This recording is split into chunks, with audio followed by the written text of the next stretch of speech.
Master minds commerce చదవాలనుకునే 10th inter విద్యార్థుల తొలి ఎంపిక. Gentlemen, boys and girls and my dear నిబ్బీస్ అండ్ నిబ్బాస్, వెల్కమ్ టు అవర్ ఛానల్. నేను ప్రియదర్శన్. నాతో పాటు ఎవరున్నారంటే, ఇప్పుడు వెళ్ళిపోయిన వర్షాకాలానికి వస్తున్న శీతాకాలానికి వెచ్చదనాన్ని ఇవ్వగలిగిన ఏకైక హాట్ బ్యూటీ అనమాట. సిజిలింగ్ హాట్ అంటూ ఉంటారు చాలామంది. కొంతమంది అది కమెంట్స్ అని ఫీల్ అవుతూ ఉంటారు, బట్ ఈవిడ మాత్రం కాంప్లిమెంట్స్ గానే తీసుకుంటూ ఉంటారు. నాతో పాటు అశూర్ రెడ్డి ఉన్నారు, మాట్లాడేద్దాం. హలో, చాలా బాగుంది intro. Thank you so much. ఇంట్రోతోనే నన్ను పడేశారు. అబ్బా, సో బేసికల్లీ ట్రూ కాబట్టి thank you. So first of all ఇదే క్వశ్చన్ అడుగుతున్నాను. బేసికల్లీ మీరు హాట్ అంటే అది కాంప్లిమెంట్ గానే తీసుకుంటారా, ఏమన్నా కమెంట్స్ కింద తీసుకుంటూ ఉంటారా? బికాజ్ ఎక్కువ మంది కాంప్లిమెంట్ కి చాలా డిఫరెన్స్ ఉందండి. అంటే అమ్మాయికి ఆబ్వియస్లీ ఒక ఆడపిల్లకి కాంప్లిమెంట్స్ ఎంత ఇస్తే అంత ఇష్టము. సో అది కాంప్లిమెంట్ వేలో ఇస్తే ఇంకా ఇష్టం. ఓకే. సో త్రిముఖ ఇప్పుడు ప్రెసెంట్ త్రిముఖ ఒక టైటిల్ అయితే చాలా క్యాచీగా ఉంది. అంటే మల్టీ ఫేస్డ్, 3 ఫేస్డ్ కాబట్టి మీకు ఎన్ని ఫేసెస్ ఉన్నాయి రియాలిటీలో దేవుడిచ్చినట్టు ఇది ఒకటే ఫేస్ అండి. ఇదే సరిగ్గా మెయింటైన్ చేసుకోలేకపోతున్నాం. మళ్ళీ మల్టీ ఫేసెస్ అయితే ఏం లేదు. అంటే వార్నింగ్ ఇస్తూ ఉంటారు కదా యూజువల్లీ, అంటే ఒక సైడే చూడు, రెండో వైపు చూడకు అని చెప్పి బాలయ్య గారు ఇచ్చినట్టు. అవును, బట్ ఐ విష్ అలా ఏమైనా నాకు కూడా ఇంకొక ఫేస్ ఉంటే బాగుండు. అంటే కోపం వచ్చినప్పుడు ఒక ఫేస్, అలా లేదు, ఏదొచ్చినా ఒకటే ఫేస్. ఓకే. సో మూవీలో ఏమన్నా ఉందా అలాగా మల్టీ ఫేసెస్ ఏమన్నా? మూవీలో మల్టీ ఫేసెస్ ఉండొచ్చు. ఉంది. యా, ఓకే, అంతవరకే చెప్పొచ్చు. అంతే. Okay, done. సో యాక్చువల్లీ ఒక హారర్ థ్రిల్లర్ అన్న, ఇలా సస్పెన్స్ఫుల్ హారర్ థ్రిల్లర్స్ అంటే గ్లామర్ రోల్స్కి ఒక స్పెషల్ ఉంటుంది అనమాట. మనం ఎగ్జాంపుల్గా చార్మి గారి మంత్ర మంగళ తీసుకుంటే ఒక సాంగే ఉంటుంది స్పెషల్గా. సో ఇక్కడ మీరు తీసుకున్నారు కాబట్టి మిమ్మల్ని, సో మేమైతే ఏదో ఒక ఎక్స్పెక్టేషన్స్ ఉంటాయి కాబట్టి ఆడియన్స్లో ఏమన్నా సాంగ్, ఏమన్నా స్పెషల్ సాంగ్ అంటే మూవీ మొత్తంలో గ్లామర్ పార్ట్ వేరు వేరు సెగ్మెంట్స్ కేటగిరీస్ లాగా ఉన్నది. బట్ ఏంటి అంటే ఇది కంప్లీట్ ఒక ఇంట్రెస్టింగ్ స్టోరీ. ఈ స్టోరీలో జనాలు ఒక్క దగ్గర డీవియేట్ అవుదాము అన్నా సరే ఎక్కడ డీవియేట్ అవ్వకుండా నీట్గా ఓన్లీ స్టోరీ పరంగా ఏది కావాలో అదే తీశారు. సో ఏదో స్టోరీని హైప్ చేద్దామని ఎక్స్ట్రా యాడ్ చేసి, లేకపోతే లో చేద్దాము, ఇది ఫ్లాట్ చేద్దామని చెప్పి తక్కువ కంటెంట్ అలాంటిది కూడా ఏం లేదు. సో అంతా ఎలా కావాలో వాళ్ళకి అలా తీసుకున్నారు. సో బట్ మిమ్మల్ని పిక్ చేసుకున్నారంటే మేము ఏమనుకుంటాం అంటే, మీరు కొంచెం దేనికి రెస్ట్రిక్షన్స్ ఎక్కువ పెట్టరు నాకు తెలిసి. డైరెక్టర్ని పెద్దగా రెస్ట్రిక్ట్ చేసి ఇదే చేస్తా, ఇది మాత్రం చేయను అని చెప్పి ఓపెన్గానే ఉంటారు. ఏదైనా ధైర్యంగా చెప్తారు, బోల్డ్గా ఉంటారు. కాబట్టి మిమ్మల్ని తీసుకున్నారంటే ఒక ఏదైనా స్పెషల్ ఒకటి ఉంటుంది, గ్లామర్ రోల్ కూడా ఉంటుంది, ఒక గ్లామర్ డోసేజ్ ఉంటుంది ఆడియన్స్కి అని చెప్పి. ఏమోనండి, ఇప్పటి వరకు మేము షూట్ చేసిన దాంట్లో నాకు ఇది కంపల్సరీ నువ్వు ఇది చెయ్యాలి, ఇలానే కావాలి అని మా డైరెక్టర్, మా టీం ఎవరు అడగలేదు. నేను చేయను ఇది అని, అది అంతవరకు అయితే ఏ కాన్వర్సేషన్ రాలేదు. సో ఇప్పటి వరకు మేము షూట్ చేసిన దాంట్లో సినిమాకి స్టోరీకి సంబంధించే ఉన్నాయి, కానీ ఒక గ్లామర్ షార్ట్స్ ఇది అది అని అయితే ప్రస్తుతానికి ఏం లేవు. మేబీ ఇంకో స్కెడ్యూల్ ఉంది. సో ఆ స్కెడ్యూల్లో ఏమైనా ఫినిష్ అయితే అవ్వచ్చు. ఓకే. సో చాలామంది డైరెక్టర్స్ని చూసి వాళ్ళతో ట్రావెల్ అయ్యి కొంచెం క్లోజ్గా అబ్జర్వ్ చేసి ఉంటారు మీరు షూటింగ్స్లో. సో రాజేష్ గారి విషయానికి వస్తే ఒక డెబ్యూటెంట్. సో ఆయనలో ఏంటి ఒక యూనిక్నెస్ ఏమైనా కనిపించిందా మిగిలిన డైరెక్టర్స్ అందరితో కంపేర్ చేస్తే? అంటే వర్క్ చేస్తున్నప్పుడు సెట్లో కంప్లీట్గా ఆయన వర్క్ డెడికేటెడ్. అంటే ఫస్ట్ వచ్చినప్పుడు నేను ప్రూవ్ చేసుకోవాలి, లేకపోతే ఇది నా ఫస్ట్ మూవీ, నాకు ఒక అవకాశం ఇచ్చారు, ఇందులో నా టాలెంట్ ఏంటి, నేను ఎంతవరకు నా ప్రోడక్ట్ ఎంతవరకు రిజల్ట్ని జనాలకి బాగా చూపించగలుగుతాను అనేది ఆయన దాంట్లో క్లియర్ విజన్ ఉంది ఆయనకి. నాకు ఇది కావాలి, ఈ సీన్లో ఇంత పర్టికులర్గా, ఆ సీన్లో ఉన్నది పెద్ద ఆర్టిస్ట్ అన్నా చిన్న ఆర్టిస్ట్ అన్నా లేకపోతే ఇప్పుడు వస్తున్న అప్కమింగ్ వాళ్ళన్నా ఆయనకి సంబంధం లేదు. సరిగ్గా రాకపోతే మళ్ళీ రీషూట్, అంతే, మళ్ళీ చేయాలి. సో ఆ షార్ప్నెస్, ఆ క్రిస్ప్నెస్ ఉంది ఆయనలో. సో అదే ఒక డెబ్యూటెంట్గా ఆబ్వియస్లీ వాళ్ళకి అప్రూవ్ చేసుకోవాలని ఉంటుంది కాబట్టి that I have seen. So ఇప్పటి వరకు ఆయన షూటింగ్లో ఏదైనా ప్యాకప్ చెప్పిన తర్వాత, ఇంటికి వెళ్ళిన తర్వాత ఒక సీన్ని గుర్తు తెచ్చుకుని భయపడి, అమ్మో చాలా భయం వేస్తుంది, గుర్తొచ్చి పడుకున్నప్పుడు నిద్ర లేవడం, ఇలాంటివి ఏమైనా జరిగినాయా? నా జీవితం మొత్తంలో ఎప్పుడూ నేను ఒక మనిషిని కార్తో గుద్దింది లేదండి. సో ఈ సినిమాలో అలాంటి సీన్ ఒకటి నాతో చేయించారు. ఆ రోజు నైట్ ఇంటికి వెళ్ళిన తర్వాత ఏంటిది అని చెప్పి, అంటే ఐ వాజ్ ప్రేయింగ్ రియాలిటీలో ఇలా అవ్వకూడదు అని చెప్పి. So I was just remembering, ఆ సీన్ గుర్తు తెచ్చుకున్నాను, కానీ అంత భయం అయితే ఏం పడలేదు. ఓకే. స్టంట్ మ్యాన్ బాగా రియల్గా యాక్ట్ చేసి ఉంటాడు మేబీ, చాలా. ఓకే. సో యోగేష్ గారి విషయానికి వస్తే, సో ఆయన యాక్టర్గా, ప్రొడ్యూసర్గా ఆన్ ఏ స్కేల్ ఆఫ్ 5 ఎంత ఇస్తారు? ఆన్ ఏ స్కేల్ ఆఫ్ 5 వరకు ఎందుకు పెట్టారు స్కేల్? అంటే ఎక్కువ పెడితే మీరు ఇంకా ఎక్కువ ఇచ్చేస్తారని చెప్పి. సో ఆబ్వియస్లీ ఆయనకు కూడా ఇది ఒక ఫస్ట్ మూవీ అండ్ ఆయన ఆబ్వియస్లీ మన అందరికీ తెలుసు దట్ యుఎస్ నుంచి వచ్చారు అండ్ అక్కడ నుంచి వచ్చిన వాళ్ళు ఎస్పెషల్గా ఇక్కడ వాళ్ళతో కంపేర్ చేస్తే దే ఆర్ మోర్ ప్యాషనెట్. అక్కడ ఉన్న ఆల్రెడీ ఎగ్జిస్టెన్స్ సెటిల్ అయిపోయిన లైఫ్ని వదులుకొని ఇక్కడ వచ్చి మళ్ళీ ఫస్ట్ నుంచి స్క్రాచ్ నుంచి స్టార్ట్ చేయాలి ఇండస్ట్రీలో అంటే it's a very big thing. So ఆయనలో ఏంటంటే సీరియస్నెస్, నేను ఒకటి ప్రూవ్ చేసుకోవాలి, నాకు ఒక అవకాశం దొరికింది, ఒక డైరెక్టర్, ఒక టీమ్, ఒక ప్రొడక్షన్ అండ్ నాకు ఒక స్లాట్ దొరికింది, ఈ సినిమా ఈ టైంలో ఫినిష్ చేయాలి అనే స్లాట్ దొరికింది. So he's very serious about what he wants. ఈ స్క్రిప్ట్ వైజ్ కానీ లేకపోతే in choosing the characters also he's very serious. And ఎక్కడ ఐ ఫీల్ ఏంటంటే ఒక 90sలో ఒక ప్రొడక్షన్ టీమ్ ఎంత స్ట్రిక్ట్గా పనిచేసే వాళ్ళు, లైక్ ఎక్కడ ఒక బ్రేకేజ్, ఒక డ్యామేజ్ లేకుండా, అంటే ఏ విషయంలోనే కాంప్రమైజ్ లేదనమాట. Like anything, let it be artist payments అవనివ్వండి, లేకపోతే లంచ్ టైం అవనివ్వండి, ఏదన్నా సరే ఆన్ టైమ్. సో యుఎస్ వాళ్ళు నాకు అదే స్కెడ్యూల్ అక్కడ గుర్తొచ్చింది. సో వీళ్ళు ఏంటంటే 1 to 2 లంచ్ బ్రేక్. సో ఖచ్చితంగా 12:55కి ఏదైతే సీన్ చేస్తున్నారో అది ప్యాకప్ అయిపోవాలి ఆ టైంకి. So 1 o'clock lunch break. అలా టైమింగ్స్ కానీ anything, everything is so perfect with him. So అక్కడ నుంచి వచ్చేటప్పుడే ప్రొడ్యూసర్గా ఇన్బిల్ట్ అయిపోయి వచ్చేసారు అంటారు ఇప్పుడు. అన్ని మైండ్లో పెట్టుకొని చాలా క్లారిటీగా ఉన్నారు ఆయన. ఓకే. సో యాక్టర్గా కూడా అదే అంటున్నాను, మిక్స్డ్ చెప్తున్నాను కదా. ప్రొడ్యూసర్గా ఎలా అయితే ఆయన కంప్లీట్లీ ఇన్వాల్వ్ అయిపోయి ఈ సెగ్మెంట్ ఇది, వీళ్ళకి ఇంత బడ్జెట్ అని చెప్పి ఇలా సెగ్రిగేట్ చేసుకున్నారు, యాక్టర్లా కూడా అంతే. He wants to prove himself, so which he's very good at doing that. Yeah okay. So Trimukha title ఉంది కదా, సో మీకు చెప్పినప్పుడు నేరేట్ చేసినప్పుడు వేరే టైటిల్ ఏమన్నా చెప్పారా? ఈ టైటిల్ గురించి మీరేం చెప్పారు? నాకు నెరేట్ చేసినప్పుడు అప్పటికి ఇంకా టైటిల్ ఫిక్స్ అవ్వలేదండి. దే హ్యావ్ ఇంత పెద్ద లిస్ట్ ఆఫ్ టైటిల్స్ ఉన్నాయి వాళ్ళ చేతిలో. సో దే వర్ థింకింగ్ ఏం క్యాచీగా ఉంది, చాలా ఉన్నాయి వాళ్ళు చూస్ చేసుకున్న. దానిలో టీతో స్టార్ట్ అవ్వాలనుకొని, ఎస్తో స్టార్ట్ అవ్వాలనుకొని అలా ఉన్నాయి. బట్ త్రిముఖ అనేది అందరికీ మ్యూచువల్గా చాలామంది మెజారిటీ ఆఫ్ ద సెట్లో ఉన్న వాళ్ళందరికీ నచ్చింది. టీంలో వాళ్ళకి కూడా త్రిముఖనే నచ్చింది. సో ఓకే, దీని వెనకాల ఒక స్ట్రాంగ్ ఇంట్రెస్టింగ్ బ్యాక్గ్రౌండ్, ఒక స్టోరీ ఉంది అని నమ్మేలా ఉంది ఆ టైటిల్. సో అందుకని అదే పెట్టారు. సో ఇప్పటివరకు జరిగిన షూటింగ్ అంతట్లో పార్ట్ అంతట్లో మీకు అంటే రేపు పొద్దున్న త్రిముఖ అని ఒక 10 years తర్వాత ఆ వర్డ్ వినగానే గుర్తొచ్చే మూమెంట్ ఏంటి? ఎయిదర్ పాజిటివ్ ఆర్ నెగిటివ్ ఏదైనా? ఖచ్చితంగా నేను నమ్ముతున్నాను దట్ నెగిటివ్ అయితే ఉండదు ఈ స్టోరీలో కానీ, because I know the story and I know how much hard work they are putting in to this. So Trimukha అంటే నాకు ఒక 10 years తర్వాత గుర్తొచ్చేది wonderful experience working with majority of all the senior actors in this movie. So it is a blessed opportunity అని అది feel అవ్వచ్చు. నాకు నేను గౌరవంగా చెప్పుకోవచ్చు, ఇలా నేను ఇంతమంది యాక్టర్స్తో వర్క్ చేశాను అని చెప్పి. సో సిఐడి ఆదిత్య శ్రీవాస్తవ్ గారు ఉన్నారు, ఇంకా చాలా మంది ఉన్నారు మనకి బాగా ఫెమిలియర్. సో మీకు ఎవరితో ఎక్కువ డ్యూరేషన్ ఉంటుంది, అంటే స్క్రీన్ స్పేస్ ఎవరితో ఎక్కువ దక్కింది వీళ్ళలో? Everybody has equal screen space అండి. అంటే నాకు ప్రవీణ్ గారితో కొన్ని సీన్స్ ఉన్నాయి అండ్ అలానే మ్యూచువల్గా మీరు చెప్పినట్టు చాలామందితో సీన్స్ ఉన్నాయి. బట్ ఏంటి అంటే every scene is completely different. నాకు ఇందులో ఒక 3 minutes ఉన్నా, నెక్స్ట్ దాంట్లో ఒక 4 minutes ఉన్నా, అలా మెజారిటీ వీళ్ళతో ఉంది అని నేనేం చెప్పలేను. But everybody has their own time space అక్కడ. యూజువల్లీ ఇలాగ థ్రిల్లర్స్ అంటే, హారర్ థ్రిల్లర్స్ అంటే సీటెడ్ కూర్చోబెట్టాలి ఆడియన్స్. సో మీరు నెరేషన్ విన్నప్పుడు మీరు కంప్లీట్ గా వినే ఉంటారు నాకు తెలిసి. వీళ్ళు చాలా తెలివైన వాళ్ళండి ఈ టీం వాళ్ళు. నాకు ఫస్ట్ నా క్యారెక్టర్ వరకే చెప్పారు, బికాస్ కొంతమంది ఏంటంటే ఆ ఇంట్రెస్టింగ్ ఫ్యాక్టర్ ఇంకొక ఎవరితో డిస్కస్ చేసినప్పుడు ఆ క్రిస్మస్ అనేది పోతుంది.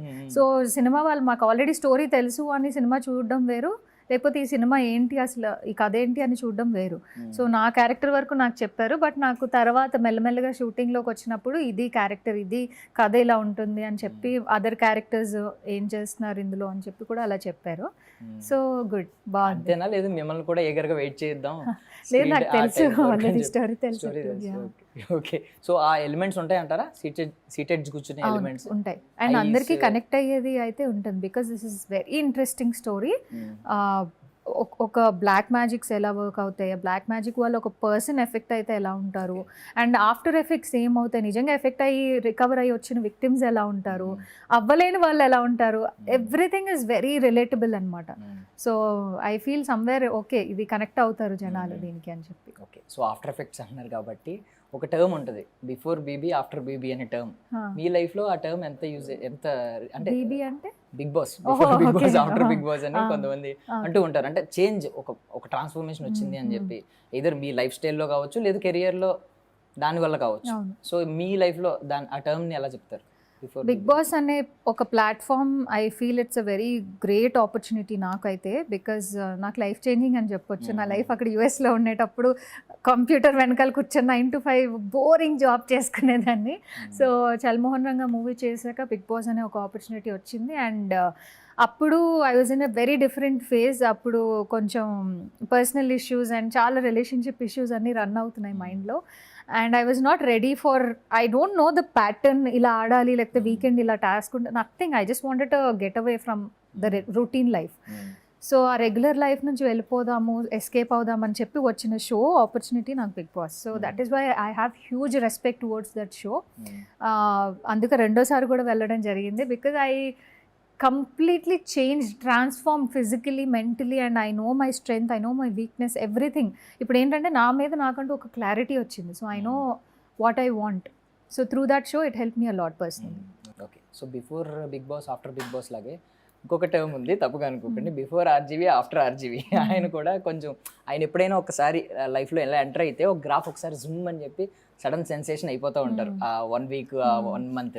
సో మీ లైఫ్లో దాని గురించి తెలుసు కదా బేసికల్లీ. ఈ క్వశ్చన్ మీరు ఆయన అడగాలి. Before interviewing with Ashu, after interviewing with Ashu ఆయన గ్రాఫ్ ఏమైనా పెరిగిందా లేకపోతే తగ్గిందా అని చెప్పి. బికాజ్ ఆయన obviously he's a very great director. And చాలా మంది అంటారు ఇప్పుడు ఇలా అయిపోయారు కానీ అప్పుడు ఇది అని చెప్పి, but his vision is completely different, what he wants to show to the world. And ఆయన మాటలు కానీ లేకపోతే ఆయన మాతో మాట్లాడించే మాటలు కానీ everything, there is a paper behind it. So people will think that okay వీళ్ళు సొంతగా ఏదో మాట్లాడుతున్నారు, but there is always a script behind it. And complete graph పెరగాలి తగ్గాలి ఏమి ఉండదండి. After that interview I did not talk to him also. So there is no communication, అలా ఏమి ఉండదు. I feel that is work, that is one of the projects. ఇప్పుడు ఎలా అయితే ఇంటర్వ్యూ ఎలా అవుతుందో that is like one of the interviews I've done, but a little కొంచెం bold way లో, which I did not expect him to, అంటే నేను అలా చేస్తానని నేనే అనుకోలేదు. అది వాజ్ ఇట్ ప్లాన్డ్ అండి? చాలా మందికి ఇంకా క్వశ్చన్, నాకే షాక్ అది. ఇట్ వాజ్ అంటే ఒక షాక్ మూమెంట్లో నేను ఉన్నాను, but we had to end that interview ఎక్కడో దగ్గర. So it was all, but there is a paper behind it, that's all I can say. It's all scripted. Just ఈ question ఎందుకు అడిగానంటే గ్రాఫ్ గురించి ఆడియన్స్ బిలీవ్ ఏంటంటే present RGV గారికి ఆయన లైఫ్లో ఎంత లక్ ఉందో తెలియదు కానీ ఆపోజిట్ వాళ్ళకి మాత్రం లక్ ఉంటుంది ఆయన ఎప్పుడైనా ఎంటర్ అయితే అని చెప్పి అన్నారు. ఎందుకు లక్ ఉంటేనే ఆయనతో వీడియో చేయాలి? అలా కాదు, ఐ మీన్ ఆయన ఎంటర్ అయిన తర్వాత కొంచెం లక్ యాడ్ అవుతుంది స్టార్స్ కి. ఆల్రెడీ లక్కీ స్టార్స్ ని ఆయన ఎంచుకుంటున్నారని కూడా అనుకోవచ్చు కదా. అంతే కదా, ఆల్రెడీ నేను లక్కీ ఆర్ మిగిలిన వాళ్ళు చేసిన వాళ్ళు లక్కీ కాబట్టి ఆయన ఎంచుకుంటున్నారేమో మమ్మల్ని, అలా కూడా అనుకోవచ్చు. Yes, obviously. సో మొన్న పవన్ కళ్యాణ్ గారి బర్త్డేకి మీరు ఆయన ఆటోగ్రాఫ్ షేర్ చేశారు. మీకు శుభాకాంక్షలు చెప్తూ ఆయన ఆటోగ్రాఫ్ ఇచ్చింది. సో దాని గురించి ఏమన్నా ఒక ఇంట్రెస్టింగ్ థింగ్ చెప్తారు? ఆయన హరిహర వీరమల్లు షూటింగ్ అప్పుడు నేను ఒక షో చేస్తున్నాను, అప్పుడు హ్యాపీ డేస్ అని ఈటీవీ ప్లస్కి ఒక షో చేస్తున్నాను. సో పక్క సెట్లోనే, సారథి స్టూడియోలో పక్క సెట్లోనే ఆయన షూటింగ్ అవుతుంది. సో మాకు తెలిసిన ఒక డైరెక్షన్ డిపార్ట్మెంట్లో అమ్మాయికి అక్కడ క్రిష్ గారు బాగా పరిచయం. సో క్రిష్ గారు త్రూ ఆయన ఛానల్ వాడుకొని మేము లోపలికి ఎంటర్ అయ్యి చాలాసేపు వెయిట్ చేసాం. Shooting a song with Nidhi Agarwal గారు.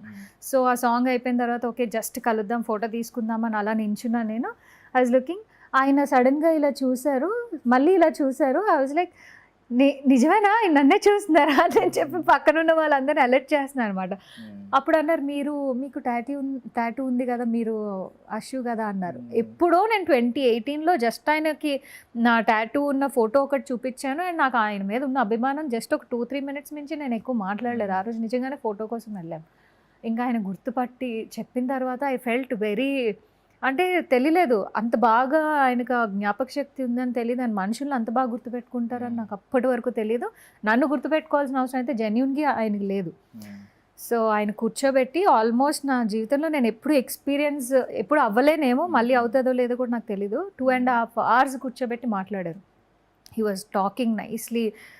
ఏం చేస్తున్నారు ప్రాజెక్ట్స్, ఏమవుతుంది, what are you doing, like US నుంచి వచ్చారు కదా, హౌ ఇస్ లైఫ్, అక్కడికి ఇక్కడికి మళ్ళీ వెళ్ళిపోతారా. It was a very casual conversation. ఒక ఫ్రెండ్తో కూర్చొని మాట్లాడితే ఎలా ఉంటుందో, ఒక మెంటర్తో కూర్చొని మాట్లాడితే ఎలా ఉంటుందో, it was like that. So I felt very happy. ఇంకా నాకేం అర్థం కాలేదు, నిజమే పించింగ్ మై సెల్ఫ్, నిజమేనా ఏంటిది అని చెప్పి. సో ఐ సెడ్, అప్పుడు ఆయన చేతికి ఒక కడ ఉంది, షూటింగ్ చేస్తున్నారు. సో నేను అన్నాను, సార్ మీ జ్ఞాపకంగా నాకు ఆ కడ ఇవ్వండి.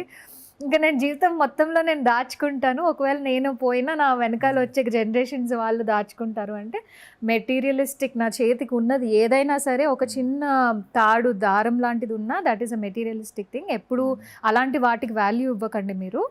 నేను ఒక లెటరో లేకపోతే ఇప్పుడు ఉన్న సిచ్యువేషన్ ఏదైతే ఉందో 2.5 hours 3 hours నుంచి టీ ఇచ్చారు, తాగుతున్నాను, అన్నీ అవుతున్నాయి. సో అది గుర్తుపెట్టుకోండి మీ కళ్ళల్లో, అది ఎప్పుడైనా దానికి వాల్యూ ఎక్కువ ఉంటుంది దీనికన్నా. సో మెటీరియలిస్టిక్ థింగ్స్ అవన్నీ వద్దు, బట్ నేను మీకోసం ఒక ఆటోగ్రాఫ్ రాసిస్తాను అని చెప్పి అలా రాశారు. మీరు కోరుకునేవన్నీ మీ జీవితంలో జరగాలి అని చెప్పి రాసిచ్చారు. ఆ రోజు నైట్ అయితే అస్సలు నాకు నిద్ర పట్టలేదు. ఎంత ట్రై చేశారంటే ఒక కైండ్ ఆఫ్ యాంగ్జైటీ, ఒక ఎగ్జైట్మెంట్ అనమాట. ఇది నిజమేనా, నాకేనా జరిగింది ఏంటి, జస్ట్ ఫోటో తీసుకుందామని వెళ్ళిన దానికి నన్ను గుర్తుపట్టడం, నాతో కూర్చొని మాట్లాడడం, ఐ ఫెల్ట్ వెరీ హ్యాపీ. అంటే అప్పటి వరకు నేను ఒక గాడ్, బట్ అక్కడ నుంచి ఇంకా బియాండ్ ఏమైనా వర్డ్స్ అంటే ఆయన ఎక్స్ప్రెస్ చేయాలి అంటే that is, I don't know why I love him a lot. I love him so. So ఒక టాటూ చూపించినందుకు 5 years గుర్తుపెట్టుకున్నారు. టాటూ పిక్చర్ చూపించాను. యా, ఇంత కాన్వర్సేషన్ తర్వాత లైఫ్ టైం గుర్తుపెట్టుకుంటారు నాకు తెలిసి. నేనైతే ఖచ్చితంగా ఆయనకి, మరి నేను ఇప్పుడు మర్చిపోయారో లేదో అది అసలు నేను గెస్ కూడా చేసే ఆ విషయం కాదు, బట్ నాకైతే లైఫ్ లాంగ్ గుర్తుండిపోద్ది. సో అంటే లాస్ట్ బర్త్డే ఉన్న స్పెషలా మీకు? బికాజ్ ఆయన ఇంతకుముందు మీరు ఎప్పటి నుంచో ఆయనకి biggest follower, but last birthday మాత్రం ఆయన డిప్యూటీ సీఎంగా సెలబ్రేట్ చేసుకున్నారు. సో మీకేమన్నా అలా స్పెషల్? ఆయన ఒక ట్రూ లీడర్, బేసికలీ పాలిటీషియన్ అయినా లేకపోతే ఏదైనా సరే, as a person Pawan Kalyan గారు ఎవరు అనేది నేను ఇష్టపడ్డాను. I love him for his ideology, for his thoughts, ఆయన మాట్లాడే విధానం, ఆర్ ఆయన ఎక్స్ప్రెస్ చేసే everything about him. I really love everything about him, how he lives his life. మంచి మాటలు చెప్పడం, ఆర్ యూనో ఇన్స్పైరింగ్ అదర్స్, ఎలా ఉండాలి ఏంటి అని ఆయన దగ్గర నుంచి నేర్చుకునేవి కూడా చాలా ఉంటాయి మన డైలీ లైఫ్లో మనం యూజ్ చేసే కొన్ని ఐడియాలజీస్ అలా. సో ఎవ్రీథింగ్, ఆయన డెప్యూటీ సీఎం అయినా అవ్వకపోయినా ఆయన నాకు ఎప్పుడు ఇక్కడే ఉంటారు. సో ఇప్పుడు సీఎం అయ్యారు అని చెప్పి నాకు అక్కడ ఉన్నారు అని అలా నేను చెప్పను. Always is in first position, అంతే, టాప్. సో ఆయన మీద ఎప్పుడు నాకు ఆ లవ్, ఆ గ్రాటిట్యూడ్, అంటే ఒక కైండ్ ఆఫ్ ఇమోషనల్, మన ఇంట్లో వాళ్ళు అనే ఒక ఉంటుంది కదా, సో అది ఆ ఫీలింగ్లో ఉంటాను నేను ఇప్పుడు. సో మీ ఇనీషియల్ డేస్లో అందరూ మిమ్మల్ని ఎలా గుర్తుపెట్టుకున్నారంటే సమంతకి ట్విన్ సిస్టర్ అని చెప్పి కొన్ని కమెంట్స్, ఇలా థంబ్నెయిల్స్ ఇలాంటివన్నీ చూస్తుంటారు. ఎప్పుడన్నా ట్విన్నింగ్ మూమెంట్ రియల్గా జరిగిందంటే ఎప్పుడన్నా ఆవిడని కలిసారా, కలిసి ఏమన్నా మాట్లాడారా? లేదండి, she's a legendary actress. I don't know, అంటే keeping all the personal side aside, అవన్నీ ఐ రియలీ ఫీల్ గ్లాడ్. అంటే ఒక పెద్ద యాక్ట్రెస్తో కంపేర్ చేయడం, అలా ఉన్నాను అని, అది I feel really good. And అదొక కాంప్లిమెంటరీ థింగ్ లాగే తీసుకున్నాను ఇనిషియలీ. అండ్ మూవింగ్ ఆన్ అలా నన్ను జనాలు రికగ్నైజ్ చేసి అలానే కేటగరైజ్ చేయడం నాకు ఎందుకు, I feel my identity should be visible జనాలకి. If I really want to survive in this industry, I have to be my self. I have to you know నా పేరేంటి అనేది యాక్చువల్గా తెలియాలి. So I'm really working hard for that, but I feel good to be compared. So current ambition ఏంటి? I want to work hard so much, and మనకంటూ ఒక ఏమంటారు దాన్ని, ఒక సంస్థానాన్ని ఏర్పరచుకోవాలి అంటారు కదా. So from what ever I have gone through and I have come through, I just want to show that I can and I will. ఇంకా హరిహర వేర్మలు సెట్స్లో ఉండిపోయారు, సంస్థానం ఇలాంటి పదాలు వస్తున్నాయి కదా, మేబీ. అసలు నేనైతే అక్కడ నుంచి బయటికి రాలేదండి, మెంటలీ నేను అక్కడే ఉన్నాను. ఓకే, సో త్రిముఖకి వచ్చి ఎండ్ చేద్దామండి లాస్ట్లీ. త్రిముఖ అంటే 3 phases కాబట్టి 3 wordsలో చెప్పండి మూవీ గురించి. Trimuka is interesting story and very encouraging. అంటే ఆల్ ద ఆర్టిస్ట్స్ ఎవరైతే ఉన్నారో కొత్త వాళ్ళతో చేస్తున్నాం అనే ఫీలింగ్ లేకుండా everybody is very encouraging to one another. And third one, I'm sure this will be a big hit. Same ఎండింగ్లో ఇదే క్వశ్చన్ అనమాట మీ క్యారెక్టర్ గురించి.